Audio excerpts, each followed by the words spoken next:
Oups. Donc, tac, tac. Seconde. Ok. Vous nous entendez? C'est bon? On n'a pas besoin de micro? Ça va aller? Écoutez, merci. Bienvenue dans cet atelier numéro 6 pour lequel on va vous demander de participer. Nous avons une tribune très imposante avec des experts de haut niveau sur cette question des questions des risques et du secteur et des fondations. Mais néanmoins, l'idée est d'échanger avec vous sur votre perception de ces risques, éventuellement comment vous agissez pour les prévenir et voir éventuellement les recommandations que vous pourriez nous faire, globalement en secteur et à nous CFF, pour essayer d'éviter qu'à un moment ou à un autre, une difficulté survienne dans le secteur et nous mette collectivement en difficulté. Voilà, c'est un peu ça le sujet de cet atelier. Je vais vous proposer de présenter les intervenants, en commençant par Isabelle Guggenheim, que j'imagine beaucoup connaissent, présidente d'IDEAS. Merci Isabelle. À ma droite, Francis Charon, président d'honneur du Centre français des fonds et fondations, que également, je pense ici, tout le monde connaît, qui est déjà intervenu et a animé hier un atelier. À sa droite, Jérôme Collère, fondateur de l'initiative philanthropique, très engagé sur ces enjeux de philanthropie de très longue date, avec de nombreuses casquettes et beaucoup d'accompagnement, en particulier pour la création de fondations, notamment. Et le travail également sur le développement du savoir, de la connaissance sur ces questions de philanthropie avec la chaire de l'ESSEC dédiée à ce sujet. Et enfin, Loïc Lerugulier, qui est directeur de l'audit, et je l'ai devant moi, c'est plus simple, directeur de l'audit et du contrôle interne de la Fondation Apprentis d'Auteuil. Donc, merci à vous quatre d'avoir accepté d'échanger sur ces sujets.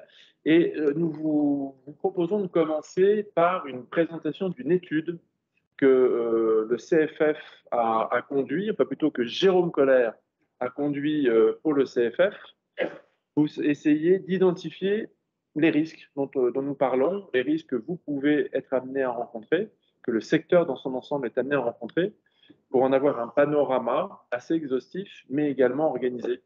Et donc, Jérôme, est-ce que tu peux nous présenter ce panorama? Je vais essayer. Est-ce que tu permets que je me lève? Parce que c'est plus facile de parler comme ça. Il faut prendre le micro en même temps. Mais je vais aller assez vite sur les slides. Est-ce que vous m'entendez bien? Oui. C'est en fait, au début, on a Jean-Marc demandé si on peut suivre. Mais cette étude, en fait, elle est née de constats et d'une intuition. C'est que les constats, c'est qu'évidemment, et vous le savez tous, que le secteur des fondations explose, notamment par les fonds de dotation, en quelque sorte. On arrive quasiment aujourd'hui à un nombre équivalent de eux.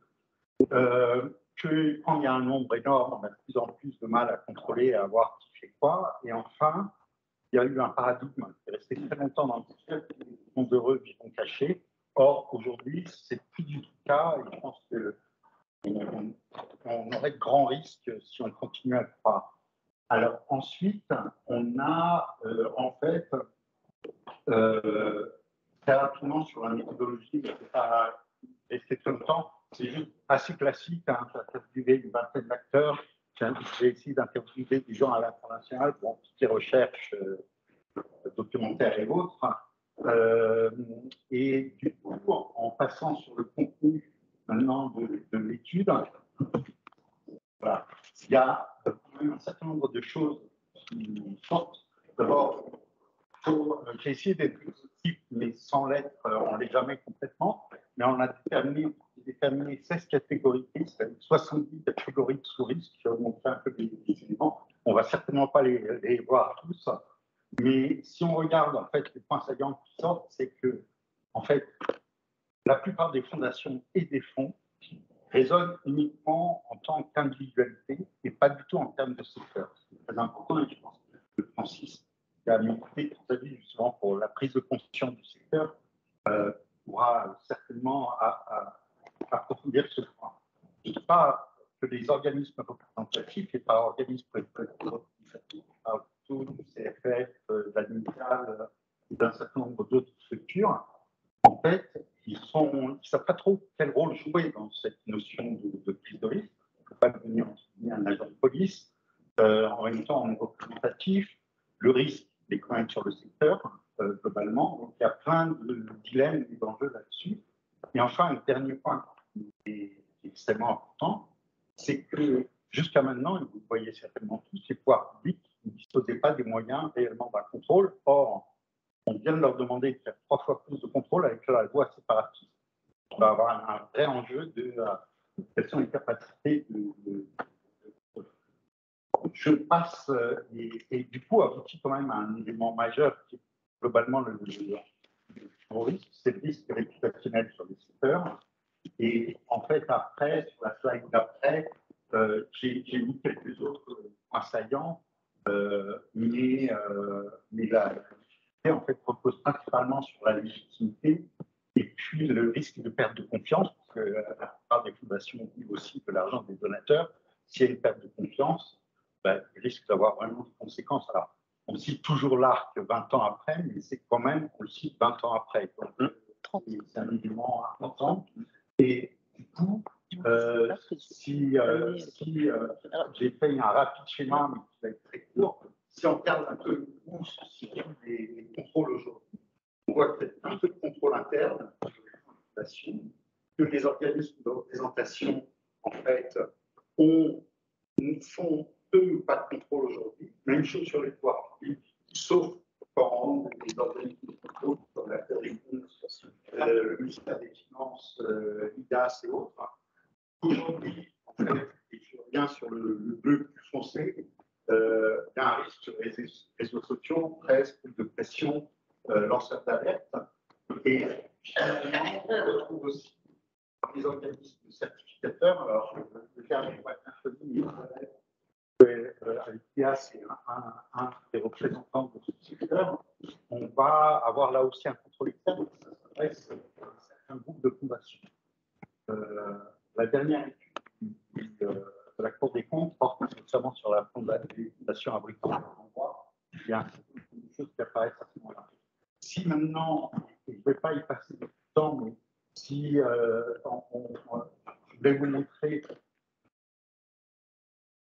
Voilà, je ne vais pas du tout y passer beaucoup de temps, mais j'ai essayé, justement, je vous dis 16 catégories, 10 questions, 70 catégories.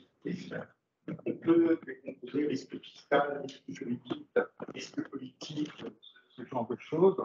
Et même chose sur les risques internes, qui sont 2 slides d'après.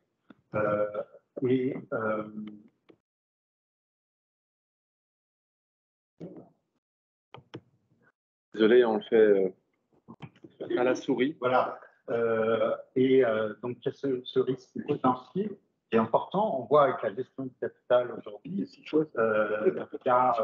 y a 10 ans, j'ai fait une étude sur les grandes banques européennes. Certains me disaient qu'ils étaient investis sur Madoff, par exemple. Alors, ça date, mais aujourd'hui, on voit bien qu'un certain nombre de portefeuilles qui comprennent des énergies fossiles vont se retrouver dans un dilemme qui est ne pas acheter sur les sociétés russes, mais de devoir baisser leur part d'énergie fossile, ne serait-ce que pour des questions de réputation. Si je passe ensuite sur les points de vigilance, et les points de vigilance, c'est en fait que l'ensemble des questionnaires, des lectures, etc., semblent pointer comme risques généraux et risques prioritaires. Il y a vraiment le risque de travailler, en quelque sorte, de bien travailler dans l'intérêt général. D'autre part, c'est respecter les risques juridiques et fiscaux. C'est gérer évidemment prudemment les finances. C'est appliquer les règles de bonne gouvernance. Ça, c'est intéressant aussi parce que c'est la plupart des fondations étrangères que j'ai interrogées qui pointent du doigt à ça. On pourra reprendre aussi ces éléments sur comment on joue sur les différents aspects de la gouvernance. Et puis un autre aspect que beaucoup n'avaient pas en tête, la Fondation Bittencourt notamment m'a pointé du doigt ça, c'est les risques informatiques, notamment de prise d'otages informatiques. Si on descend très rapidement sur la page d'après, l'intérêt général, c'est par exemple, et ça existe beaucoup, hein, c'est la sortie de l'intérêt général en favorisant par exemple la création d'entreprises. Ça peut être le lobbying, le prosélytisme politique religieux. Ça peut être une communication pour des activités commerciales et de mécénat des entreprises et fondations. Et puis, on voit quand même aussi des contreparties à titre privé.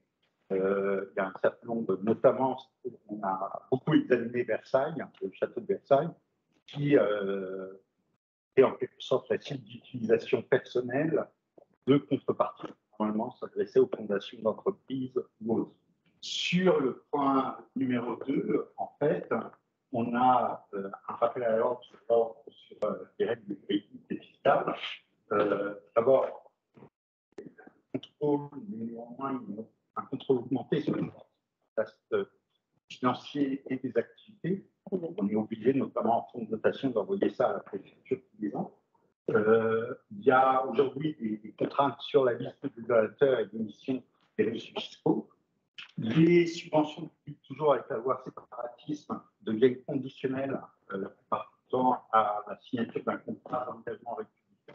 Qui n'a pas été, en fait, sauf le contrat qui n'a pas été encore tout à fait défini, à venir. Et puis, le mécénat en nature et des compétences est vraiment l'objet aujourd'hui d'une suspicion assez forte des pouvoirs publics, mais j'allais dire à juste titre, parce qu'il y a beaucoup d'abus dans ce domaine. Sur le 3, le point 3, on a maintenant le suivi financier. Il y a beaucoup de choses qui ne sont pas très bien suivies. Ça, c'est un point. Il y a ce que je mentionnais à l'instant, c'est la dissonance entre les placements et la vocation de certains fonds de fondation. Donc ça, c'est un troisième élément. Le quatrième que j'ai essayé de mettre en valeur, c'est le respect des règles et des pratiques de bonne gouvernance. Si on regarde très rapidement le fait, il y a plein de choses qui portent sur le renouvellement des mandats, sur l'application du règlement intérieur. Les conflits d'intérêts, c'est vraiment quelque chose de majeur, et Isabelle le mentionnera aussi. Et puis, il y a des choses qui sont un peu au niveau manger sur la bête, je ne me rappelle plus exactement l'expression, mais c'est ça. Et puis, en cinquième, dernier point, la protection contre les risques d'information. Comme je disais, ça c'est très important aujourd'hui, avec la protection des données. Certains fichiers comportent des centaines de milliers de donateurs, avec parfois des qualifications en termes de hauteur des dons, etc. La prise d'otage virtuelle, on parlait ce matin de l'opéra comique, qui s'est fait bloquer après un concert donné en faveur de l'Ukraine. Et puis, il y a le détournement des dons en ligne. Vous savez très bien qu'aujourd'hui, c'est super simple de remettre un masque et de mettre une carte de crédit pour aller ailleurs. Alors, évidemment, les grosses fondations sont attentives à ça, mais ensuite, voilà, j'ai essayé d'être rapide, pas trop dépassé. Élément secteur en très grosse croissance, qui s'organise, mais qui peine vraiment à savoir comment envisager les risques et éventuellement comment les du coup, le point d'après, c'est qui fait quoi et qui peut quoi aussi. On voit que la loi séparatiste, que vous mentionnez à plusieurs reprises, risque de rebattre le cadre de manière importante, mais uniquement si les pouvoirs publics se donnent les moyens de ces contrôles, parce qu'on voit bien qu'ils n'ont pas les moyens des contrôles actuels. Donc ça, c'est un point vraiment important. Cette notion de risque, elle a besoin, je redire, d'être prise en considération au niveau du secteur lui-même, parce que si, je sais pas, il y a 3700 fondations, on a un risque sur, je ne sais pas, 100 fondations, ça veut dire que le secteur a 100 risques. On a 100 fondations mouton noir, entre guillemets, il y a 100 risques pour le secteur, alors qu'il y a une seule chance sur 100 que cette fondation soit contrôlée ou mise en hiver. Et du coup, ce que je voulais dire, c'est que cette table ronde est intéressante vraiment de ce point de vue-là, c'est se poser la question de comment finalement appréhender ces risques. Voilà, très rapidement, j'espère que j'ai pu. C'est parfait. Merci beaucoup. Pourquoi est-ce qu'en fait on vous a proposé cet échange? Parce que ce sujet est un sujet qui est évidemment pas un sujet qu'on souhaite aborder avec le grand public pour l'instant.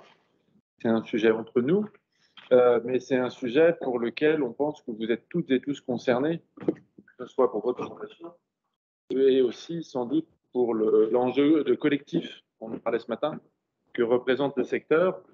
Il y a une actualité qui monte, il y a des rapports de la Cour des comptes qui donnent des positions, il y a des articles dans les médias, dans les journaux en particulier, il y a des thèses, notamment de sanctions ou d'ailleurs, qui remettent un peu en question la légitimité du secteur des fondations, voire de la philanthropie. La question, c'est qu'est-ce qu'on fait?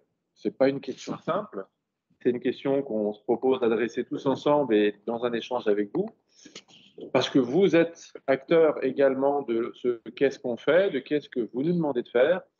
Et comme le rappelait Jérôme, notre secteur est un secteur qui croît rapidement. Aujourd'hui, il y a environ 6700 fonds et fondations en France, principalement des fonds de dotation en termes de croissance, hein, avec 4000 fonds de dotation aujourd'hui officiellement en activité, et avec des personnes qui arrivent sur le secteur sans forcément être conscients des bonnes règles, de bonnes pratiques. Sans compter, on constate peu de vraies déviances quand on n'a pas connaissance. C'est plutôt souvent une méconnaissance des règles, des limites. Et il y a aussi beaucoup de zones qui sont grises. L'intérêt général, c'est pas, enfin, pour ceux qui sont prêtés à l'exercice, est-ce qu'on est ou pas d'intérêt général alors qu'on est une asso? Des fois c'est simple, des fois c'est pas aussi simple que ça, et on peut éventuellement se tromper tout en étant de bonne volonté. Néanmoins, Francis, ce sujet est un sujet que d'ailleurs aussi, je crois, avec la création du CFF il y a 20 ans, ce sujet est un sujet partagé et finalement nous avons un front commun à mener. Oui, bonjour. En fait, moi, je ne vais pas rentrer dans le détail des risques qui vont être évoqués après, puisque on a des gens qui font ça et qui connaissent bien ce métier. Ce que je voulais évoquer, c'était plutôt le risque systémique, qui est la chose la plus importante, puisqu'elle est totalement en amont, au-dessus. Alors, tout le monde sait que la question de l'image est importante, hein, et la puissance de l'image est d'autant plus importante qu'on respecte les gens qui ont des images puissantes et qui les ont installées. Alors, il y a des fondations individuellement qui ont des très belles images, hein. J'en ai une au bout de la table, là, qui ici a une image absolument formidable. Il y en a d'autres, parce qu'elles ont travaillé sur ce sujet, elles sont irréprochables, etc. Mais en fait, cette image impacte pas le secteur. Et le secteur lui-même des fondations, globalement, a un sujet là-dessus, parce qu'on s'aperçoit que les fondations sont méconnues dans leur globalité. On ne sait pas très bien ce qu'elles font. Et comme ça vient d'être évoqué, elles sont aussi en but d'attaque. Alors, des attaques qui sont des attaques sur le fait d'être fondateur. Hein, donc, les fondateurs, c'est des gens riches. Donc, en France, vous savez ce qu'on réserve aux gens riches. Et donc, on les attaque et puis on dit qu'ils sont illégitimes à faire les choses. On passe immédiatement aux fondations américaines comme exemple. Et une fois qu'on passe aux fondations américaines, on passe aux fondateurs américaines qui sont extrêmement riches, qui sont dans un système différent du nôtre. Et donc, on explique que les fondations, c'est la plutocratie, c'est des gens qui décident eux-mêmes de toutes sortes de politiques publiques. Donc, c'est ennuyeux parce qu'en permanence, il faut se justifier sur ce sujet. Donc, il faut le faire. Mais d'un autre côté, ce n'est pas le débat des fondations qui elles-mêmes ont des objets sociaux qu'il faut développer. On sait aussi que la connaissance des fondations est faible par les parlementaires. J'ai eu l'occasion de faire des dizaines et des dizaines de rencontres parlementaires. En plus, ça change tous les 4 ans, donc c'est quand même pas très pratique. Tous les 5 ans, c'est pas très pratique. Et donc là, il y a vraiment une question de reconnaissance du rôle du secteur pour montrer que ce concept des fondations, on parlait de 2002 quand on a créé le Centre français. À l'époque, les fondations étaient totalement inconnues dans le vocabulaire français et même euh, dans tout le visuel de ce qu'était la France. Petit à petit, on a construit quelque chose, mais ça doit continuer. Donc, accroître la connaissance et la reconnaissance du secteur est donc quelque chose d'absolument impératif. Hein, c'est un des rôles du Centre français que d'y participer. Et il faut, pour faire ça, en fait, il faut une volonté collective. Alors, chacun d'entre vous est mobilisé dans les actions qu'il mène, il est très, très engagé, mais ça ne suffit pas de se réunir une fois par an et de se dire de passer des moments formidables comme en ce moment. Euh, il faut avoir une stratégie ambitieuse, globale, que chacun peut reprendre, mais qui est véritablement au service de la cause fondation au-dessus des causes des fondations. Et donc, pour ça, il faut mettre une stratégie ambitieuse et visionnaire pour faire reconnaître ce secteur. La difficulté qu'il y a aujourd'hui, c'est qu'en fait, pour augmenter les moyens des organisations collectives, il n'y en a pas tellement, il n'y en a pas suffisamment. Il faut de l'argent. C'est quelque chose qui existe beaucoup dans des pays étrangers, alors que le financement de la recherche, de la diffusion des résultats, de l'accompagnement des organisations est quelque chose qui n'est pas développé en France. Donc, il est nécessaire et voire indispensable d'arriver à intéresser des grands donateurs sur cette partie que de réassurance du secteur. Voilà. Donc, il faut aussi re-regarder le secteur. Ce matin, on en a parlé un petit peu. Nous nous inscrivons dans le secteur non lucratif. Le secteur lucratif, association, fondation, est un secteur qui est particulier puisqu'il est non lucratif, mais complètement non lucratif. Et aujourd'hui, il arrive un flou avec l'économie sociale. Vous avez entendu en plénière la question sur l'économie sociale. Il y a pas mal de startups qui font des choses qui sont envers des publics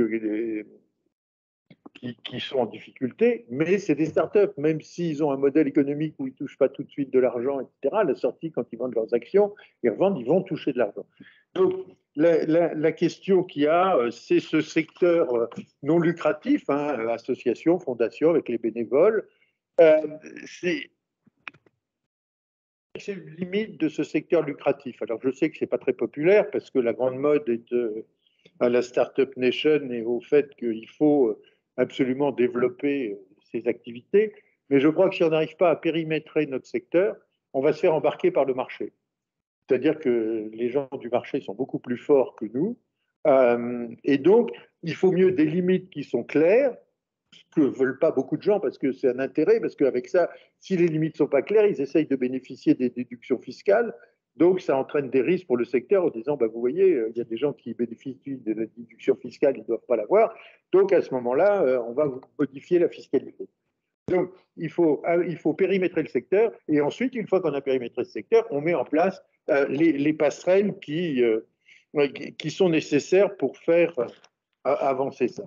La deuxième chose qui est aussi importante, c'est la politique des alliances. Elle a été engagée par la plateforme Générosité, mais ça, c'est 2 ans de travail pour arriver à mettre ensemble un certain nombre d'acteurs qui sont des acteurs globaux et qui font que ça réunit bien les associations et les fondations, puisqu'on est quand même embarqué dans le même train d'activité, et surtout, c'est elles qui ont les troupes. Donc, ce qu'on essaye de faire, ce qui est le mouvement qui est engagé, c'est d'essayer de faire reconnaître, avec un succès absolument total, c'est d'essayer de faire reconnaître le secteur philanthropique, ce secteur non lucratif, comme un acteur essentiel de la société française, puisque c'est quand même eux, vous l'avez vu avec les différentes tables rondes, qui sont au contact des difficultés, au contact des gens, qui peuvent répondre localement, etc., de faire reconnaître comme un secteur essentiel, comme l'agriculture, l'artisanat, etc., et que l'État puisse mettre en place une politique philanthropique ambitieuse au profit de ces actions. Donc, voilà, je crois qu'il faut avoir ça en présence. Alors, ça ne vous touche pas, mais il faut que vous ayez conscience que dans les organisations, il est quand même extrêmement important, c'est assez novateur, qu'on puisse dispenser une petite partie de l'argent pour ça, parce qu'aujourd'hui, souvent, quand on s'adresse aux gens, ils disent: ah oui, mais c'est pas notre objet social.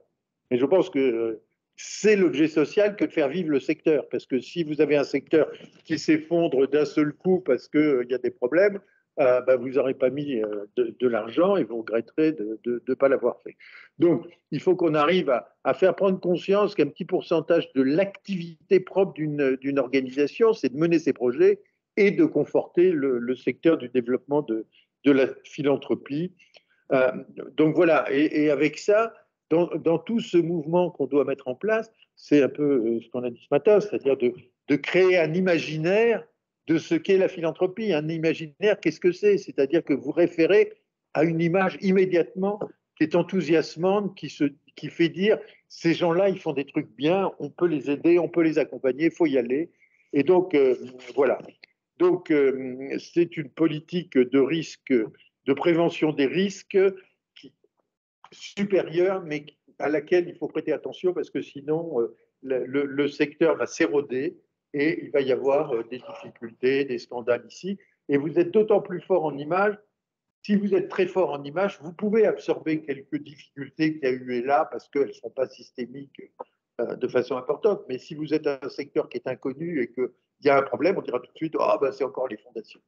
Voilà, en mélangeant évidemment fondation, fonds de dotation, tout ça avec une ambiguïté sur les fonds de dotation, c'est que l'État a créé un système où il a voulu qu'il n'y ait aucune barrière technique, on peut tout faire. Donc voilà, après on viendra nous reprocher justement d'avoir tout fait alors que ce n'était pas interdit. Voilà ce que je voulais dire, je vais m'arrêter là, mais je voudrais que vous ayez vraiment conscience que ce côté systémique est important. Merci Francis. Peut-être juste dire que il me semble que ce qui vous réunit ici, c'est la légitimité, votre légitimité à utiliser le terme de fondation ou de fonds de dotation, mais notamment de fondation. Je crois qu'un certain nombre de fonds de dotation, d'ailleurs, l'utilisent de manière un peu détournée, on va dire. Le terme fondation étant protégé. Donc le mot fondation est un de vos actifs et sa légitimité est un de vos actifs.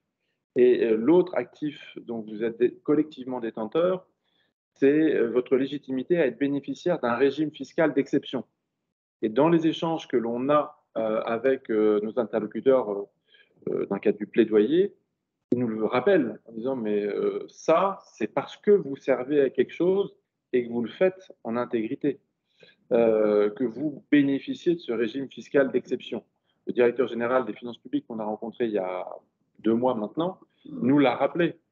Et je pense, et quand on a eu la discussion autour du PLF 2020, qui a baissé l'avantage fiscal, et on a mené ce combat à plusieurs, y compris avec Isabelle, les parlementaires nous disaient: mais il y a LVMH, regardez le rapport de la Cour des comptes sur LVMH sur face, c'est normal qu'on baisse l'avantage fiscal des fondations.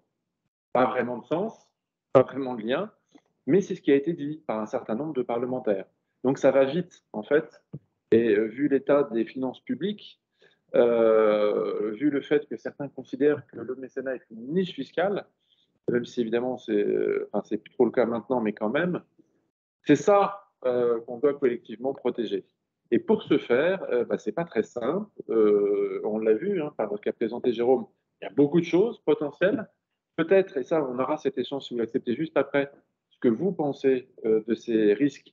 Est-ce que vous vous sentez concerné? Si on a certains qui vous semblent plus importants que d'autres, mais la question c'est aussi comment faire pour prévenir ces risques. Et du coup, je me tourne vers Isabelle, dont c'est le métier avec ses équipes et ses bénévoles qui interviennent tout au long de l'année pour essayer de vous accompagner dans une démarche vertueuse, si j'ai bien compris. Tout à fait. Merci Jean-Marc pour cette belle introduction. Merci aux intervenants précédents pour avoir ouvert vraiment le tableau de la réflexion. Moi, je vais vous faire atterrir sur des choses plus concrètes. J'aurais voulu dire à Francis, mais j'espère qu'il l'entendra, que j'espère que sa contribution sera publiée sur le blog de ses chroniques philanthropiques. Vous lui direz de ma part. Donc, je vais essayer d'avoir une présentation un peu rassurante en fait par rapport à tout ce qui a été dit. En 2 mots, IDEAS, pour ceux qui ne connaissent pas, c'est un organisme qui fait de l'accompagnement. Le métier, c'est vraiment l'accompagnement à partir d'un référentiel et qui permet de candidater à un label. Comme dans tout processus de labellisation, il y a un référentiel robuste, c'est le terme employé, un tiers de confiance qui est, en l'occurrence, expert comptable ou commissaire aux comptes qui est indépendant, et c'est le moment où le candidat, association, fondation et fonds de dotation va engager une dépense. Présentation au comité label, qui est un jury autonome, d'ailleurs dont Francis fait partie. Donc c'est vraiment important d'avoir conscience de cette démarche. C'est vraiment une démarche structurante, une méthodologie, un accompagnement. Et en préparant cet atelier, finalement, je me disais que quelque part, notre métier, globalement, c'est de prévenir les risques à travers des outils. Alors voilà, je ne vais pas rentrer dans le détail, mais vous parler très rapidement de cette offre qu'on a articulée. On pourrait dire que c'est un parcours, mais on ne présente pas sous forme de parcours. Il y a différentes offres qui vous permettent soit à travers l'autodiagnostic, de vous poser un certain nombre de questions. Il y a évidemment le guide des bonnes pratiques, la série web. On vient de mettre ce matin en ligne un petit module. Donc à chaque fois, c'est le témoignage d'une association. C'est la présentation de la bonne pratique, le témoignage d'une association et des parties prenantes. Et aujourd'hui, on vient de le mettre en ligne sur l'impact. Donc c'est vraiment des outils de pédagogie qui contribuent globalement à la prévention des risques. Puis la dernière diapo, donc c'est s'engager, c'est vraiment le parcours pour candidater au label IDEAS. Donc, en ton absence, Francis, je veux féliciter un membre du comité label éminent, d'une part, et d'autre part, j'espérais que la chronique ton texte serait publiée sur ton blog, très intéressant. Alors, le guide IDEAS, c'est juste pour mémoire, si vous ne le connaissez pas, tout est accessible en ligne. On est vraiment dans une démarche de partage, de construction collective. 90 bonnes pratiques regroupées en 3 thèmes et 14 objectifs. Donc, on va rentrer dans l'objectif 5, dans le thème de la gouvernance, la gestion des risques. Donc, je vais surtout vous parler de ça. Comment est-ce qu'on fait? Comment est-ce qu'on vient à l'élaboration d'une cartographie des risques? On a identifié un certain nombre de familles de risques. On a identifié 7 familles. Je ne vais pas en parler puisque c'est Loïc qui va très précisément vous donner un cas très concret et très remarquable d'application de cette cartographie. Donc, l'important, c'est d'identifier ces risques, des événements qui ont des conséquences potentiellement défavorables. Ensuite, de les évaluer, de les peser. Donc là, on a toute une méthodologie, je ne vais pas rentrer dans le détail, pour avoir d'abord évalué leur probabilité d'apparition. Donc là, c'est très simple, en fait. On regarde dans l'organisation, est-ce qu'on a entendu parler du risque? Est-ce qu'il s'est déjà produit? Est-ce qu'il s'est produit récemment? Etc. Donc, on évalue sur une petite échelle de 1 à 5 la probabilité d'apparition du risque. Et ensuite, sa potentielle gravité, là aussi, avec de 1 à 5. Et à partir de ça, on évalue le poids que pourrait avoir ce risque pour l'organisation. Ce qu'on appelle la criticité du risque. Qu'est-ce qu'on fait après? On essaye d'identifier, d'évaluer, d'agir pour diminuer sa probabilité d'apparition. Donc, on essaye d'avoir une action de prévention de ce risque. Et si vraiment ce risque survient, d'avoir une action d'atténuation. Donc, on a 2 angles. On prévient le risque, ou s'il se produit, s'il se réalise, on essaye d'anticiper la façon de l'atténuer. Et pour faire tout ça bien, il faut identifier des responsables dans l'organisation en fonction de chaque risque, de sa probabilité, de sa gravité potentielle, qui va, responsabilité, c'est plus le chef de projet, enfin, qui va être en charge de réagir par rapport à ce risque identifié.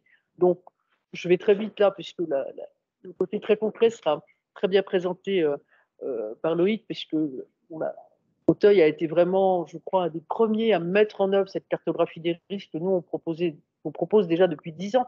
Donc, on l'a vraiment expérimenté à travers de très nombreux acteurs, encore une fois, associations, fondations et quelques fonds de dotation. Donc, on est très heureux de voir que les fonds de dotation, maintenant, n'hésitent pas à s'adresser à IDEAS pour réfléchir à leur structuration, à leur démarche et à ces questions de risque. Donc, la dernière diapo, c'est ce que je viens de dire, mais dans l'autre sens, c'est-à-dire le parcours, les domaines, la description des risques, la cotation, c'est ce que je vous disais, de croiser probabilité, gravité, et puis derrière, quel type d'action on met en place et comment on les anticipe. Donc, ce qui est vraiment important, c'est l'anticipation, c'est le dialogue qui va être mis en place au sein de votre fondation pour réfléchir sur votre environnement à travers ces grandes familles. Donc, je pense que tous les risques que Jérôme a décrit tout à l'heure peuvent se retrouver à travers ces familles. Vous allez certainement vous les reconnaître également.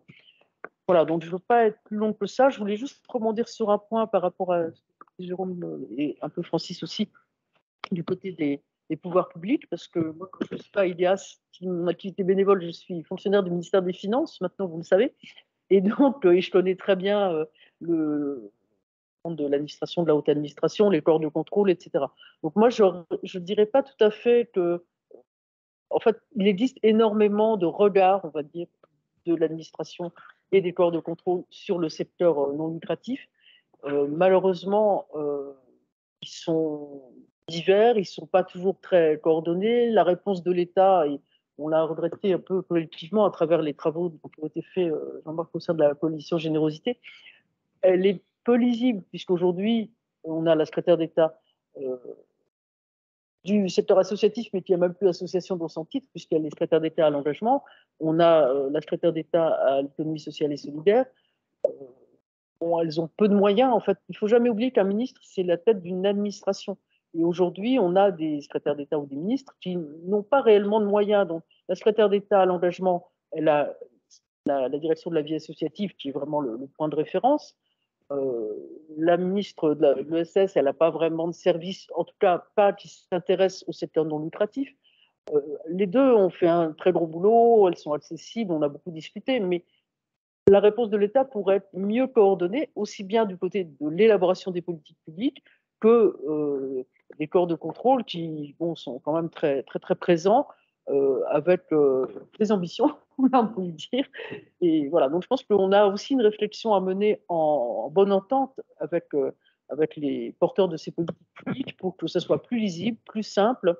Et là, je reprends un peu les termes du livre blanc de la coalition. On a vraiment besoin de quelque chose de plus prévisible et de plus stable. Donc ça, c'est aussi un sujet qui fait partie, quelque part, de la prévention des risques. Voilà, j'espère avoir été assez clair et pas trop long. Merci beaucoup. Peut-être qui dans la salle a une cartographie des risques de sa fondation? Je voulais le demander, mais je n'ai pas osé. Si, bah, je me lance alors. 1, 2, 2,5, 3,5, 4, 3 finalement. D'accord, donc néanmoins, 4 fondations ont en tout cas ouvert le sujet et c'est un outil qui fonctionne à l'année, enfin que vous faites vivre ou qui a été fait une fois. Comment, je ne sais pas si vous voulez peut-être réagir, Madame, si je peux me permettre, qui l'avait expérimenté. Vous êtes représentant de quelle fondation?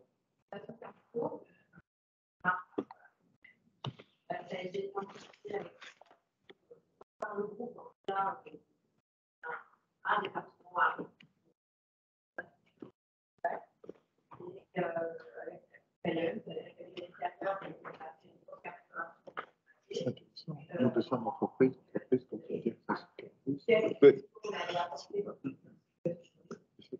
aujourd'hui, on a un outil des données, analysé au début. Je le voyais. Oui, c'est ça. Mais c'est bien.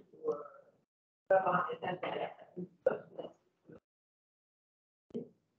Là, quelques sujets, en tout cas, une partie internationale, qui finance des projets internationaux.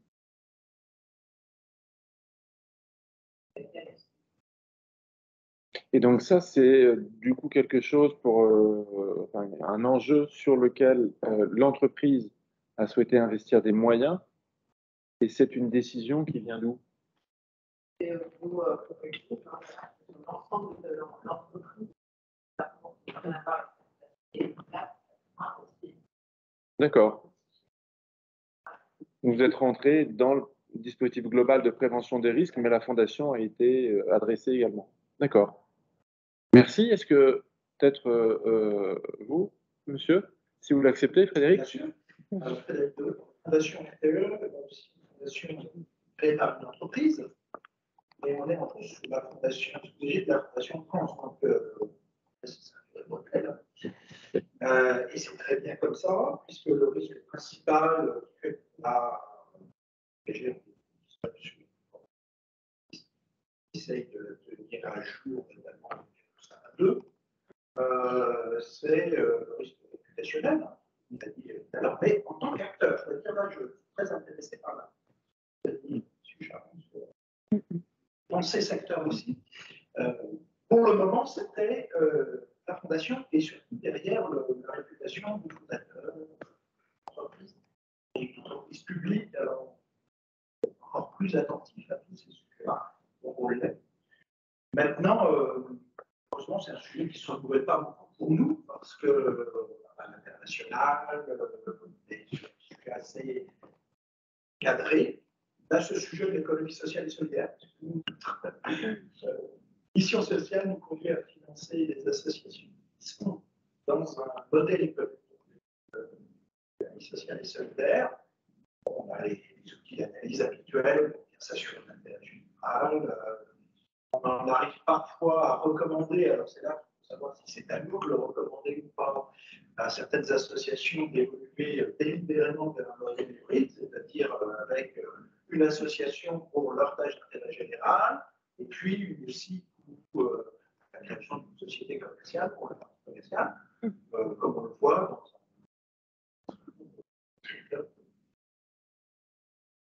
donc, je dirais que ce n'est pas un outil très vivant parce que on n'a pas le sentiment que le risque évolue rapidement. C'est plus mouvant. Merci Frédéric. Peut-être sur ce sujet, je crois que c'est justement votre travail, ton travail, Loïc. Merci de cette transition. Est-ce que tu peux nous dire comment tu fais vivre cet outil de cartographie des risques pour la Fondation Auteuil? Tout à fait. Et alors, c'est excellent votre témoignage parce que nous, notre cartographie des risques, elle vit chaque année. Alors, je vais juste, en présentation très rapide, vous expliquer d'où je parle. En fait, la Fondation Apprentis d'Auteuil, qui a 156 ans d'existence. C'est une fondation œuvre d'église et reconnue d'utilité publique. On accueille chaque année 36 000 jeunes. On accompagne 5 000 familles en difficulté. Et on a 7000 collaborateurs. On est dispatché en métropole et dans les DOM à travers 200 établissements. Donc, vous voyez la place que peut avoir l'activité pour nous. Donc, moi, je suis le directeur de l'audit et du contrôle interne, mais également délégué à la protection des données depuis la promulgation du règlement général de protection des données et également gestionnaire des alertes internes dans le cadre de la loi Sapin 2. On est également, depuis 2010, labellisé IDEAS et on a bénéficié énormément des conseils, de l'accompagnement d'IDEAS dans notre démarche qui a commencé, notre première cartographie des risques a commencé en 2008. Vous voyez, on a 14 ans de pratique et de pratique annuelle. D'ailleurs, demain, je vous quitte cet après-midi, demain, je présente au comité de direction générale la cartographie des risques 2022.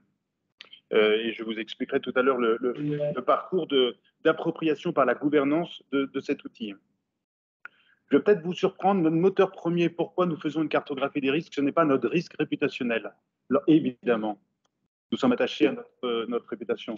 Mais donc, actif premier, si je peux mettre entre guillemets actif premier, ce sont les jeunes qu'on accueille. Quand j'ai les premiers échanges avec le nouveau directeur général depuis 2015-2016, je disais, attention, Nicolas Truel, directeur général de la Fondation, là, on a un risque sur notre réputation. Il me dit, Loïc, c'est pas ça mon risque premier. Mon risque, c'est qu'on fasse du mal à un jeune. Donc, voyez, d'où l'importance de ma présentation. Nous sommes une fondation très opérante auprès d'un jeune en difficulté. Et chacun des membres de la gouvernance ne peut pas imaginer qu'un jour, nous vivions le scénario d'une maltraitance vis-à-vis d'un jeune. Et on considère que nous pourrions être comment dirais-je, dans cette situation-là, même si nous faisons tout pour ne pas l'être. Donc, on ne se voile pas la face, mais on met tout en œuvre pour ne pas l'être. Donc, c'est la raison pour laquelle aussi, parmi les 32 risques de notre cartographie des risques, le risque numéro 1, dans la liste des 32, c'est le risque de comportement délictueux de la part d'un collaborateur vis-à-vis d'un jeune ou d'une famille accompagnée. Alors, évidemment, on le surveille comme le lait sur le feu, mais voilà, c'est symbolique aussi qu'il soit le numéro 1 de la liste des 32. Donc, ce n'est pas non plus aussi parce qu'il y a des contrôles externes. Évidemment, la Cour des comptes est venue nous contrôler pas plus tard qu'il y a un an et demi. Alors, on est très malheureux que ces comment dirais-je, observations définitives n'aient pas été publiées parce que c'était extrêmement favorable pour nous. Mais pour autant, nous sommes extrêmement attentifs. Dès qu'il y a un rapport de la Cour des comptes qui sort, je le lis et évidemment, j'alerte notre comité risque sur tel ou tel point où je l'intègre dans la cartographie des risques. Attention, telle fondation a été l'objet d'une remarque, voire comment dirais-je, d'une forte récrimination. Sommes-nous ou pas concernés? Voilà.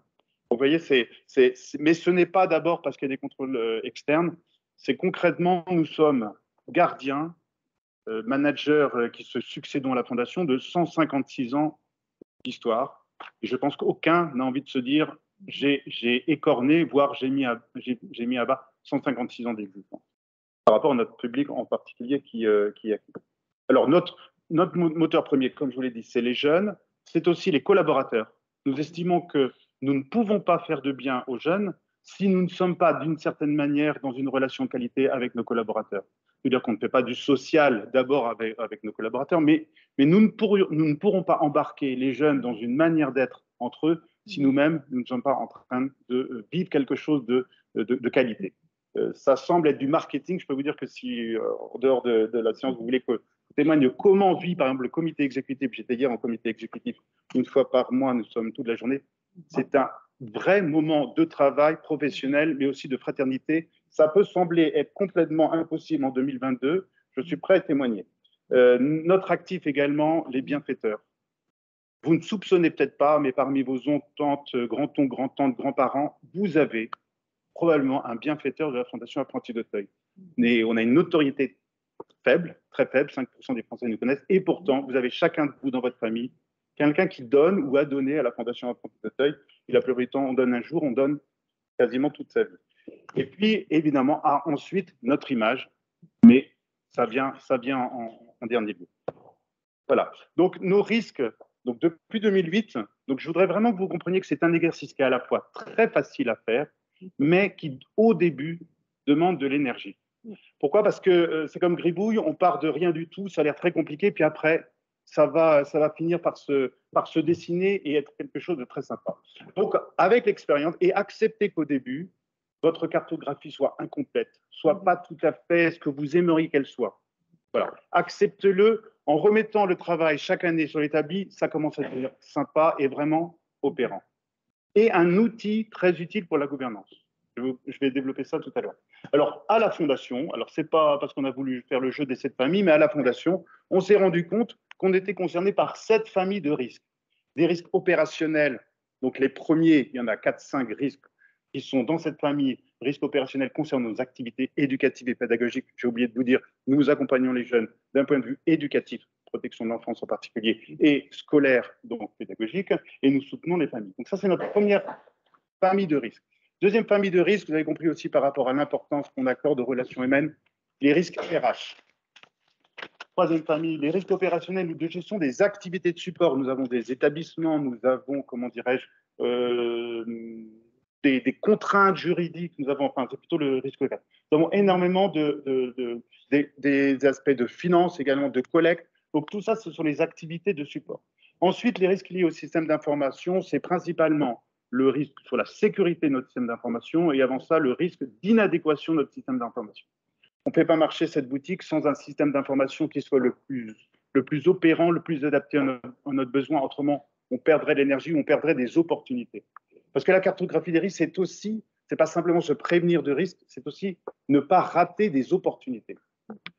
Quatrième famille, les risques juridiques de non-conformité ou de comportement non intègre, donc risques juridiques, non-conformité, protection des données. On ne saurait pas protéger les jeunes et les familles qu'on accompagne si on ne protège pas leurs données, ça serait incohérent. Donc on n'est pas en conformité avec le RGPD parce qu'on voudrait ne pas être sanctionné par la CNIL. On est en conformité avec le RGPD parce qu'on ne veut pas abîmer les données de nos 36 000 jeunes qu'on accompagne et 7 000 familles également. De comportement non intègre, c'est par rapport au risque de corruption, trafic d'influence, loi Sapin 2. Les risques stratégiques, non-anticipation des politiques publiques, que ce soit du point de vue de la collecte ou même du point de vue de la protection de l'enfance, du point de vue de l'activité, la formation. Il y a une réforme de la formation professionnelle, il a fallu anticiper et se préparer. Et puis les risques externes, ça peut être des risques, par exemple, de sûreté dans nos établissements, même si on distingue la sécurité, qui est un événement accidentel qui pourrait se produire dans nos établissements, et la sûreté, un acte mal intentionnel qu'on subirait. Donc voilà, typiquement les risques externes. Donc voilà, tous nos 32 risques se dispatchent dans cette famille. Je veux bien que tu... merci Jean-Marc. Alors voilà. Je vais essayer de la rendre la moins dense possible, parce que comme ça, visuellement, elle peut faire peur. Grosso modo, chaque année, le cursus de vie de la cartographie, c'est sa mise à jour jusqu'à son exploitation. Parce que s'il n'y a pas d'exploitation, vous avez perdu du temps. Vous avez juste peut-être répondu à une commande pour être bon élève, mais s'il n'y a pas d'exploitation, c'est dommage. Donc nous, première étape, janvier-mars, mise à jour de la cartographie des risques. Je viens de la terminer. Demain, je la présente au comité de direction générale. Première étape de l'appropriation, qui est la deuxième étape. Donc, on part de quoi? Donc, le plus dur, je vous dis, c'est la première fois. Mais ensuite, vous partez de la cartographie des années précédentes. Puis vous allez la peaufiner, vous allez faire la sculpter de plus en plus, vous allez faire de plus en plus de la dentelle. Accepter au début, c'est un menhir qu'on dégrossit. On part des audits internes que nous menons. Donc, ma direction mène plusieurs missions par an à la demande du conseil de la direction générale et du conseil d'administration. Des contrôles externes, évidemment, Cour des comptes, IGAS, qui nous concernent ou ne nous concernent pas, mais évidemment qui nous éclairent sur des risques que d'autres camarades ont pu rencontrer. Des constats réalisés lors du processus de labellisation, en particulier IDEAS. Nous sommes cette année en cours de renouvellement de label IDEAS. Tous les 4 ans, nous redescendons le référentiel des bonnes pratiques IDEAS pour voir si, éventuellement, nous aurions trébuché sur une des bonnes pratiques. Et puis, très important, moi, en tant que directeur de l'audit, j'ai beaucoup d'échanges informels avec, que ce soit des managers ou des collaborateurs. Alors, j'ai la chance d'être, avant d'être directeur de l'audit interne en 2014, je ne savais pas ce que c'était. J'étais surtout un opérationnel, directeur d'établissement de protection de l'enfance. Et je ne comprenais pas pourquoi on m'a appelé à ce poste-là. Le président à l'époque me dit Loïc, vous comprendrez pourquoi on veut quelqu'un comme vous. En fait, la chance d'être un ancien opérationnel, c'est de, comment dire, peut-être être capable de mieux sentir certains risques à travers des échanges informels. Vous voyez, ça m'aide énormément. Parce que le but, c'est d'avoir une cartographie qui ne soit pas du tout une cartographie éthérée, qui ne rejoigne pas la réalité, évidemment, des opérationnels ou des fonctionnels. Alors, très concrètement, et c'est là où ça demande un investissement temps, 35 ateliers d'1 à 2 heures en fonction du périmètre et du manager, d'interviews avec les 35 managers opérationnels et fonctionnels de la Fondation. Donc, ça part du comité de direction générale, directeur fonctionnel du siège, il y en a 16, et puis ensuite des directeurs régionaux, directrices des filiales chez nous, et par région, un directeur régional adjoint. Mon rêve, c'est d'avoir le temps d'interroger même un directeur d'établissement par région pour être encore plus proche du côté opérationnel. Mais c'est important de bien équilibrer la vision entre la vision d'un fonctionnel au siège, qui est très intéressante, et aussi la vision d'un opérationnel sur le terrain. Et ça vient croiser, et ça vient parfois affiner la vision. Donc, ça demande, donc vous avez vu, 35 ateliers, ça demande du temps. Surtout, je ne le fais pas tout seul, faites-le toujours en binôme, parce que c'est comme un audit, on entend une chose, mais les deux paires d'oreilles s'ajustent dans ce qui est vraiment important. Donc l'objectif, c'est d'ajouter éventuellement ou de supprimer un des 32 risques de notre cartographie des risques. C'est très rare. Voilà, au début, ça va être plus fréquent, mais après 14 ans, voilà, hormis un nouveau risque, une mauvaise gestion de la protection des données qui est apparu en 2019, il n'y a pas d'évolution importante de notre cartographie des risques, de ce qu'on appelle l'univers des risques, des 32 risques. Chaque risque, je ne vais pas rentrer trop dans le détail, mais il se décline en scénarios, des scénarios qui sont les plus probables. Risque de comportement délictueux de la part d'un collaborateur. On imagine qu'on a un comportement qui est pénalement répréhensible, puis après un comportement qui est professionnellement inacceptable, donc sanction professionnelle, et puis un scénario d'ajustement de comportement qui n'est pas la perfection du comportement professionnel, ça ne va pas amener une sanction professionnelle. Voilà, donc on imagine quelques scénarios comme ça, les plus probables. On peut éventuellement en ajouter, en supprimer d'une année sur l'autre. j'ai entendu parler, voilà, la charte que nos établissements sur le pacte républicain, la loi antiséparatiste doivent signer, a fait apparaître un nouveau scénario dans un risque qu'on suit également comme le lait sur le feu, qui est la dilution de notre caractère spécifique d'apprenti d'Auteuil. Vous avez entendu que nous sommes une œuvre d'église. Et comment ne pas devenir une œuvre d'église juste de nom et d'histoire sans garder notre caractère d'œuvre d'église. Voilà, donc ça c'est vraiment un risque qu'on suit très près et c'est un scénario qu'on a fait apparaître dans ce risque-là cette année. Et donc, une fois qu'on a, Isabelle l'a expliqué, on va évaluer la criticité d'un risque. Première question, si ce scénario se réalise, quel impact il a pour la fondation? Sur une échelle de 1 à 4, nous on a choisi un 4 très faible, bon, on va mettre 1, très fort, on va mettre 4. Donc c'est la question hypothétique si le scénario se réalise. Est-ce que c'est faible ou pas faible? Et après, on se pose la question, a-t-il une probabilité de se réaliser forte ou pas forte? Très faible, ça ne s'est jamais produit depuis 4-5 ans, on va mettre 1. Ou c'est en train de se produire cette année, ou on sent que l'année prochaine c'est en train de se produire, on va mettre probabilité 4. Voilà, donc c'est aussi simple que ça, c'est juste qu'en interviewant 35 managers et en recoupant leur vision, on sent qu'on n'est pas loin d'une certaine vérité. Mais il n'y a rien de... C'est pas mathématique non plus la manière d'évaluer un scénario. Quand on a identifié, évalué la criticité de chaque scénario, en face des scénarios de criticité les plus fortes, on identifie des actions pour mieux maîtriser en particulier ces scénarios. On ne perd pas de temps à maîtriser des scénarios dont la criticité est faible. Ça ne nous importe pas. On les surveille, on regarde si l'année suivante la criticité n'augmente pas, mais c'est le seul intérêt d'un scénario de criticité faible. Et donc, les actions de maîtrise des scénarios les plus critiques, et les actions sont attribuées à un manager qui, par le jeu des délégations à la Fondation, a le sujet dans son périmètre de responsabilité. Donc évidemment, c'est parce que parmi les 16 directeurs fonctionnels du siège, on a des périmètres de délégation très clairement établis qu'on peut dire, bah, ça c'est ton sujet, donc c'est à toi de le traiter. Donc voilà, un risque, c'est des scénarios cotés et des actions pour mieux maîtriser les scénarios les plus critiques. On vient de terminer cette phase-là. Demain, je présente au comité de direction générale, donc c'est la partie saumon, la cartographie des risques. Ils me challenge évidemment s'ils ne comprennent pas de certaines évaluations. Ensuite, je vais présenter à notre comité risque et contrôle interne, certains appellent comité d'audit, mais nous, ce n'est pas les aspects financiers, on a un comité financier à côté, donc c'est pour ça qu'on n'appelle pas comité d'audit. Et qui est un comité émanation du conseil d'administration avec des experts bénévoles tiers, on a une inspectrice des finances, on a un maître honoraire de la Cour des comptes. Tous ces gens-là vont me challenger et vont s'assurer que, à la fois, le travail est sérieux et vont pouvoir éventuellement s'assurer que les actions sont pertinentes en face des risques qui ont été associés. Ensuite, au mois de mai, présentation au conseil d'administration.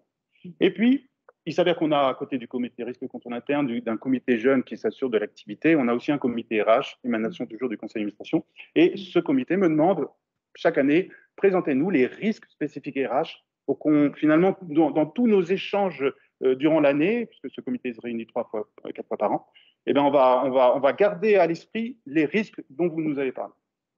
Et puis ensuite, il y a une diffusion de la cartographie des risques aux membres du comité exécutif, qui sont les 16 managers les plus importants de la Fondation. Voilà. Ensuite, évidemment, ça ne doit pas rester là. De juin à décembre, pour le reste de l'année, à la fois la mise en œuvre des actions de maîtrise des scénarios les plus critiques, celles qu'on a vues ici dans la première étape, et puis, éventuellement, on se dit, tiens, la cartographie des risques, elle a mis le zoom sur des risques. Soit on n'est pas sûr d'avoir identifié les meilleures actions pour maîtriser ces scénarios. Donc, on va faire un audit. L'audit va faire des constats plus précis avec des recommandations plus rigoureuses et plus précises. D'où l'intérêt, probablement. Donc, je propose au conseil d'administration tel sujet d'audit parce qu'au vu de la cartographie des risques, il y a besoin de préciser les actions. Ou on s'est dit la criticité, ok, c'est 35 managers qui nous ont donné leur avis, mais on veut quand même s'assurer. Je vous donne par exemple le risque sur la sûreté des biens et des personnes, sur la sécurité des biens et des personnes. Très bien, tout le monde nous dit à peu près comment il évalue ce risque, mais nous, c'est trop grave qu'éventuellement dans notre établissement, la sécurité ne soit pas assurée. Donc, on a fait cette année, comme on l'avait fait déjà il y a 4-5 ans, un audit sur la sécurité dans nos établissements. On estime qu'il faut être sûr de ce qu'on avait évalué comme criticité. Donc voilà le côté très, à la fois très opérant et opérationnel de la mise à jour et de l'exploitation de la cartographie des risques à la Fondation d'Auteuil. Le faire chaque année permet de rester en permanence, de coller avec une réalité. On a quand même un nombre d'activités extrêmement différentes les unes des autres, donc des réglementations nouvelles qui peuvent apparaître. Il faut coller. Voilà, c'est notre réalité. Ça peut ne pas du tout être justifié pour d'autres fondations qui ont moins de changements dans leur environnement. Nous, c'est essentiel que chaque année, on mette à jour notre cartographie des risques. Merci beaucoup, Loïc. Alors, vous avez eu un panel d'intervention pour l'instant entre Francis sur la vision stratégique du sujet, la cartographie un peu opérationnelle par Jérôme, ce que peut faire IDEAS pour vous accompagner individuellement, et la pratique interne de l'analyse et du suivi de ces risques présentée par Loïc. Je voudrais vous proposer, là on va se donner, si vous êtes d'accord, on a commencé un peu plus tard, 15-20 minutes d'échange, parce que c'est un moment important pour nous, de comprendre comment vous souhaitez que sur la partie notamment collective, on puisse travailler ensemble. On entend qu'il y a un enjeu individuel chez vous, peut-être que vous le pratiquez, mais comment est-ce qu'ensemble, on peut essayer de travailler sur cette prévention collective des risques et parce que vous pouvez d'ailleurs, au passage, je vous le redis, participer aux travaux du CFF sur ce sujet. Ce qui serait super, c'est éventuellement de nous adresser si vous avez des éléments à partager, parce que c'est comme ça que le CFF, je crois, a été conçu, c'est d'être un espace de partage de bonnes pratiques. Ce sont des sujets qui sont souvent restent souvent un peu seuls, enfin, en tout cas très isolés en interne de la structure. On en fait peu la promotion, à part la Fondation Auteuil aujourd'hui, et je remercie encore à nouveau au travers de Loïc. Mais voilà, si vous acceptez de nous partager des éléments de vos pratiques, ça nous sera utile. Et selon vous, comment est-ce que l'on peut avancer collectivement pour prévenir ces risques? Qu'est-ce que, par exemple, vous pouvez penser, enfin, qu'est-ce que vous attendez du CFF? Est-ce que vous attendez du CFF, par exemple, une organisation d'un groupe de travail? Est-ce que vous seriez preneur d'un groupe de travail? Qu'est-ce que vous voyez, vous, d'une intervention collective possible? Oui. Ah ouais, super. Alex, j'ai dans le groupe d'action qui s'appelle Après-demain, qui a priori en fait, je suis désolée, je crois que j'ai pas le sujet de l'atelier, pas dans les risques, mais la méthode pour s'appliquer, tout ça, je voulais savoir si c'était applicable. C'est plutôt au risque qui concerne à une longue échelle l'ensemble du secteur, avec des risques de changement climatique, qui vont entraîner donc plus de difficultés sociales, de ces sujets-là, et qui vont peut-être nous contraindre à d'orienter nos activités comme on l'a fait avec la ukrainienne là, qui bouche en d'activité et donne tout pour l'armée, sans y être préalablement préparé. Comment est-ce qu'on met en évidence que nos systèmes en entier, des liens qu'on fait tous ensemble pour pouvoir gérer ces sujets-là et vous présentiez la démarche, je pense que la démarche peut s'appliquer et semble ne pas une grosse organisation, c'était pas les nôtres.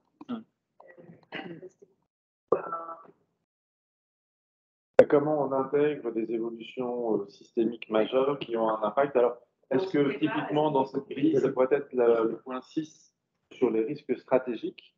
Comment on se prépare? Je ne sais pas. 106. 7, non 7 aussi. Moi, en fait, on m'a posé la question ce matin sur ce sujet. C'est moins des risques que des contraintes éventuellement à aborder certains sujets.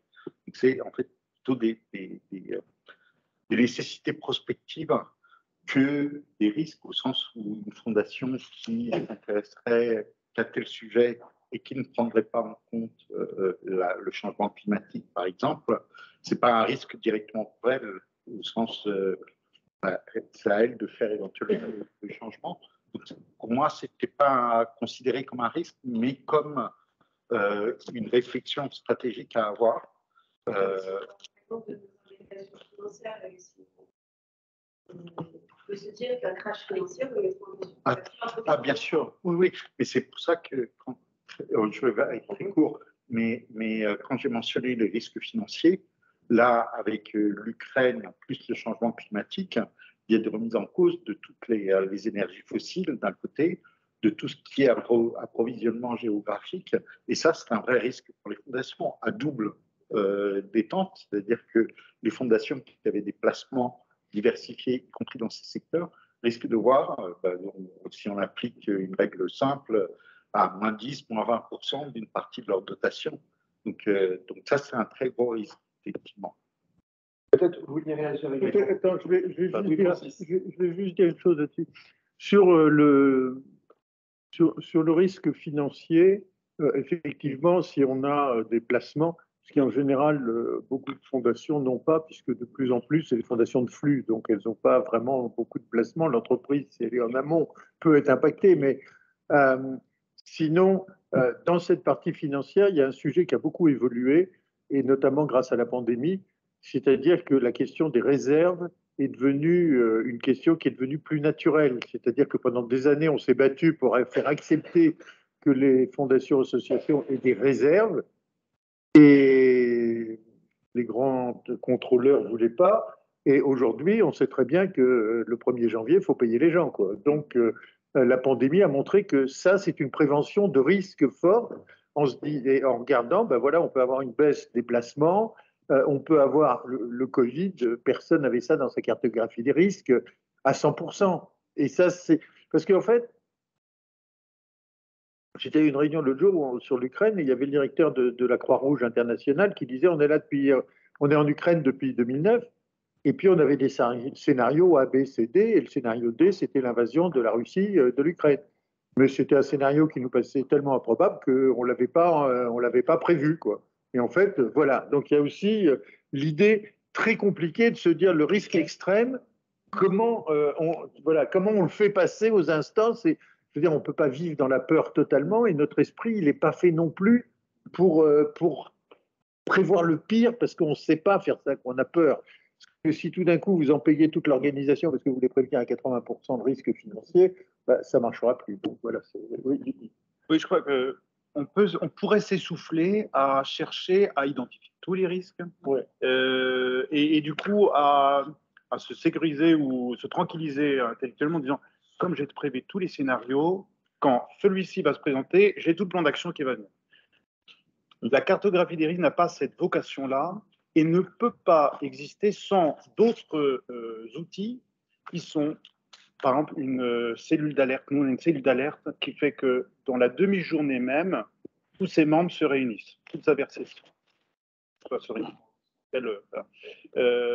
Pourquoi? Parce que, vous voyez, vous n'entendez jamais parler de la Fondation Apprentis d'Auteuil, malgré son activité, 36 000 jeunes, et l'actualité nous a montré qu'on est dans un domaine extrêmement sensible de maltraitance. Voilà.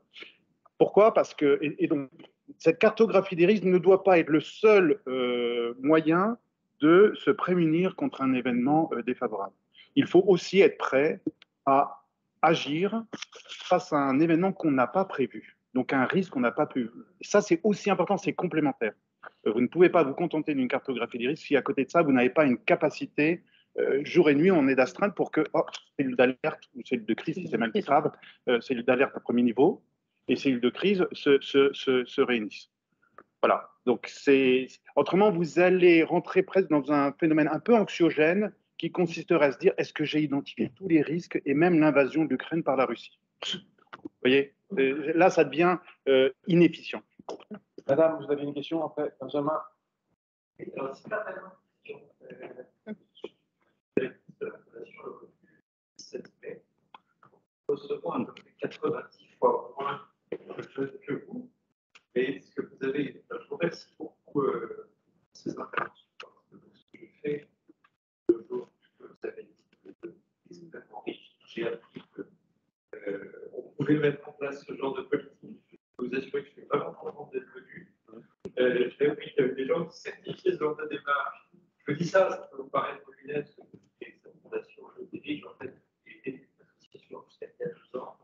Et le risque que vous avez de faire mal à un temps, et l'autre, dans un état de fragilité incroyable, c'est vraiment angoisse, c'est ce qui m'empêche de dormir la nuit. tous nos bénévoles. Vraiment, merci beaucoup. Parce que, vraiment, ce que j'attendais en allant au CFF, bien se réaliser. Vous en avez rêvé le CFF.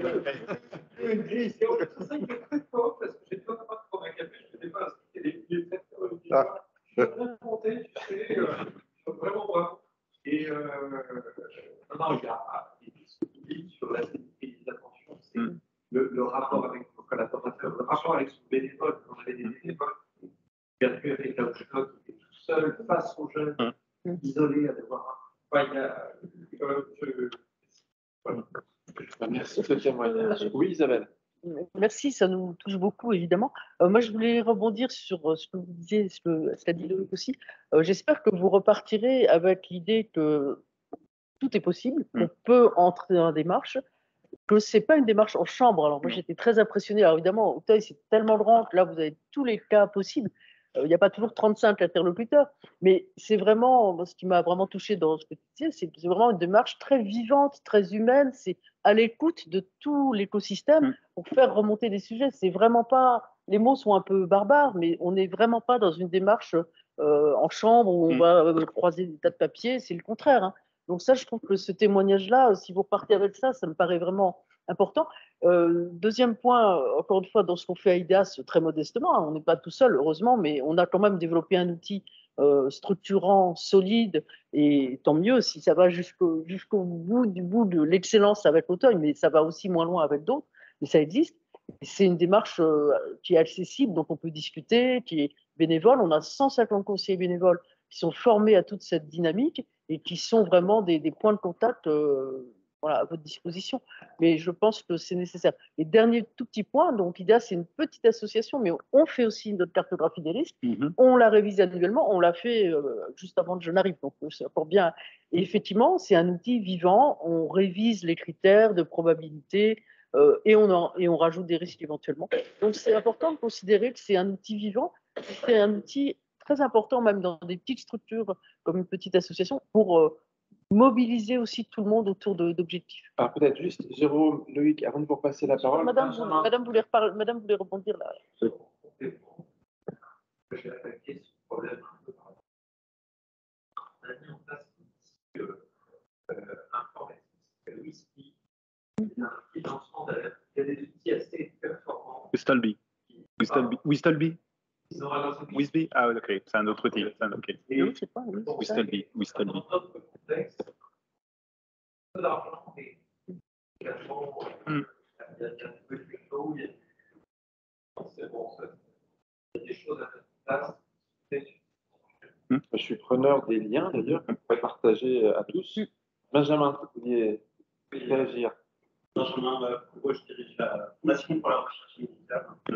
Je suis associé jamais à la croix. Organisation complexe. Merci déjà pour l'organisation de cet atelier. Parce qu'en tant que dirigeant, la cartographie des risques, c'est un peu quelque chose qui s'impose à nous, à la fois vis-à-vis de la gouvernance, mais aussi d'un point de vue très opérationnel. Alors forcément, on gère des NEX, ou des maisons de retraite, ou des crèches, c'est clair, mais aussi quand on gère des flux.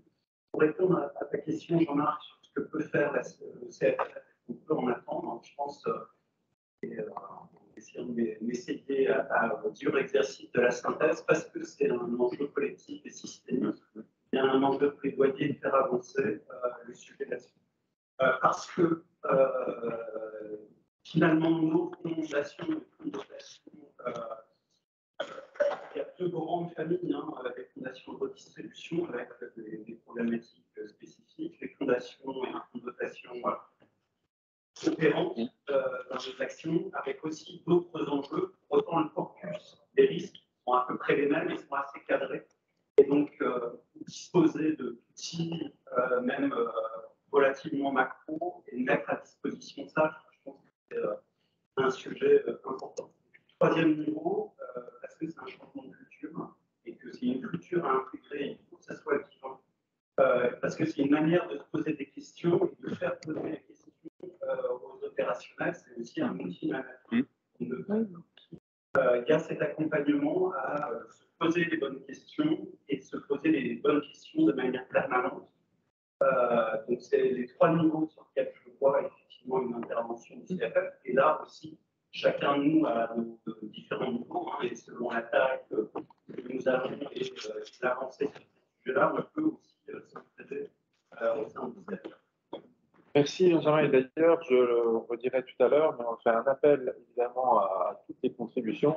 Et ce que tu évoques là est très clair, et on va essayer de se mettre en ordre de marche pour avancer dans ce sens, mais on aimerait bien le faire avec vous. Je le redirai tout à l'heure, c'est important pour nous parce que c'est vous qui avez le besoin et sans doute un bout de la réponse, et collectivement la réponse. Pour répondre à madame, peut-être sur la cartographie des risques, sur l'existant, mais aussi de mener les réflexions sur, très bien, on parle d'aujourd'hui et d'un futur proche, mais si on se projette, c'est quoi les grands enjeux de société dans lesquels on va s'inscrire, et donc nos opérations et nos actions doivent s'inscrire et anticiper ça. Systémique. Merci beaucoup. Oui. Valérie Daniel,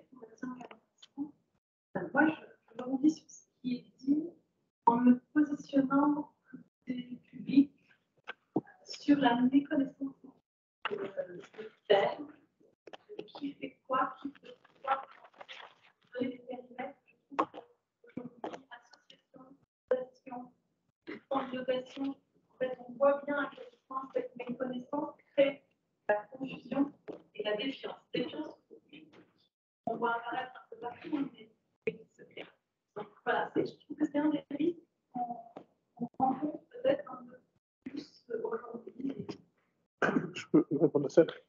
Pour répondre à ça, c'est on rentre directement dans ce qui se passe aujourd'hui, c'est-à-dire que quand on parle de ce qu'on fait, on parle statut, éventuellement action périphérique, mais on n'a pas réussi à remonter au-dessus. En fait, à la limite, les statuts, on s'en fiche. Il faut identifier un vrai secteur, comment il est dans sa globalité, et quelle est sa plus-value sociale en France aujourd'hui, et comment il est un acteur essentiel de la cohésion sociale, on parlait hier, du lien social, de la façon dont il a une existence formelle. 20 millions de bénévoles, 1,5 million d'associations, 5% du PIB. Bon, il y a des chiffres qui sont très importants. Et justement, cette reconnaissance doit se faire en passant au-dessus de ça. Et je crois que discuter des statuts, on se fait déjà tirer vers le bas. Et moi, j'appelle beaucoup à ça. Et d'autre part, pour répondre à une autre question qui a été évoquée là, je crois qu'il y aura un travail à faire dans le futur entre les différents acteurs que nous sommes sur la question prospective. Aujourd'hui, on fait de la gestion du risque, on fait du fonctionnement. Moi, je vous parle d'une vision globale, mais la vision prospective. Demain, le changement climatique, 25 millions de réfugiés qui arrivent, la moitié de la France désertifiée par la sécheresse, des gens qui sont virés parce qu'au contraire, c'est de la pluie qui arrive. Il peut y avoir des troubles sociaux. Moi, je ne sais pas quels sont les résultats des élections, mais si on peut rentrer dans un monde qui nous est inconnu. Et donc, tout ça fait partie de quelque chose qui n'est pas dans la quotidienneté, mais qui doit être à part, mais qui doit être quelque chose auquel on pense. Et cette question de la prospective, il faudrait travailler avec la Fonda, avec les avec la Fonda, avec Futurible, avec les différents acteurs de la prospective.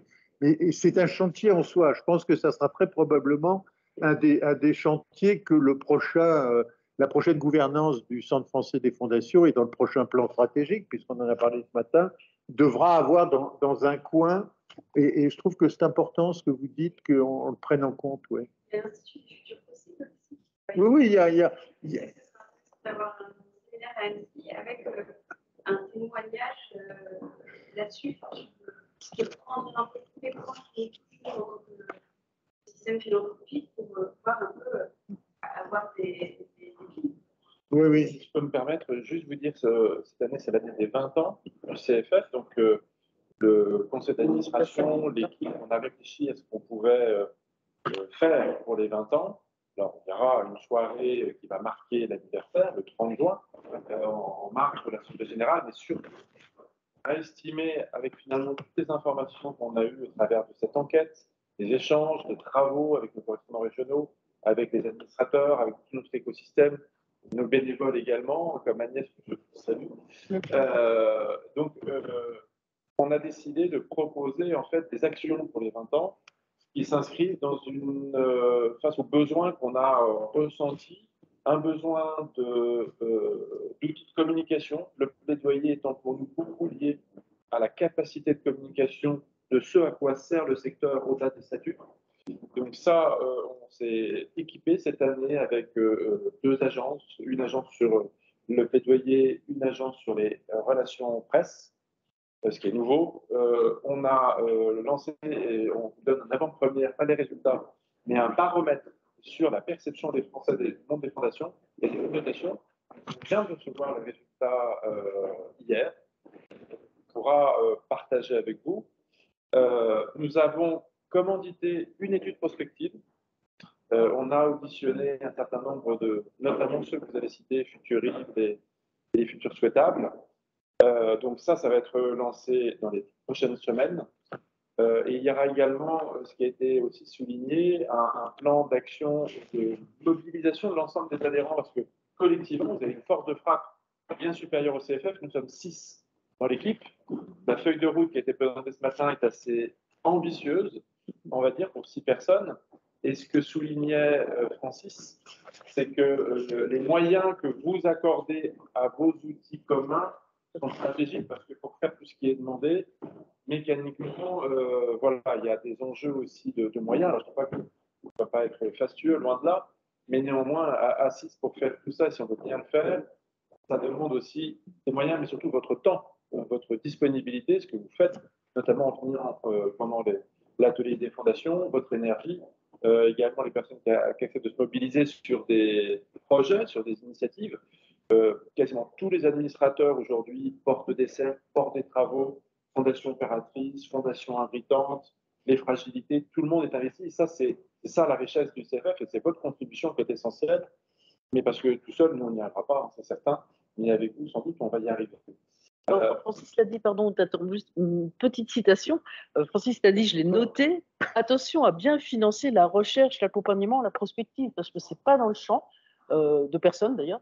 Et c'est tout ce que tu dis là, il faut le prévoir. Donc voilà, merci de et d'ailleurs, c'est le rappeler. un appel à partenariat néanmoins, parce que tout ça, c'est ce qu'on va produire pour les 20 ans. On a besoin de trouver les moyens de le faire, mais on s'est engagé à le faire et on trouvera des solutions. Et si toutefois certains étaient partants pour nous aider, vous êtes les bienvenus, parce qu'on pense que ça va vous être utile et ça va être utile au collectif qu'on n'a pas tout à fait complètement adressé finalement ce qu'on pouvait faire en collectif. Je vois le temps qui passe, il est 13 heures, et donc il va falloir qu'on descende pour déjeuner, mais pour ceux qui sont intéressés à participer, ne serait-ce qu'à cette réflexion, vous êtes vraiment les bienvenus. Et vous verrez, en fait, finalement, dans l'étude sur la perception des Français des fondations, il y a des bonnes surprises.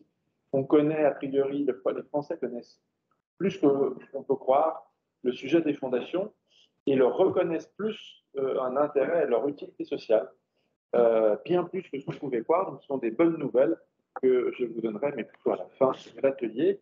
Merci à nos panélistes. Juste une chose, le coin de la publicité. J'ai créé un blog qui s'appelle Chronique Philanthropique. Vous avez en bas de l'escalier quelques-uns, vous pouvez trouver ces leaflets. Et dans ce blog, je fais pareil, en dehors des interviews de beaucoup d'entre vous, il y a des tribunes qui traitent justement de ces questions globales de la philanthropie pour une politique philanthropique ambitieuse, etc. Donc vous pouvez, si quelqu'un en veut, une demande, j'en ai. C'est juste pour un rappel de site, c'est Chronique Philanthropique avec un S. Ce qui est bien, c'est qu'au concert, on continue à parler, vous pouvez poser des questions.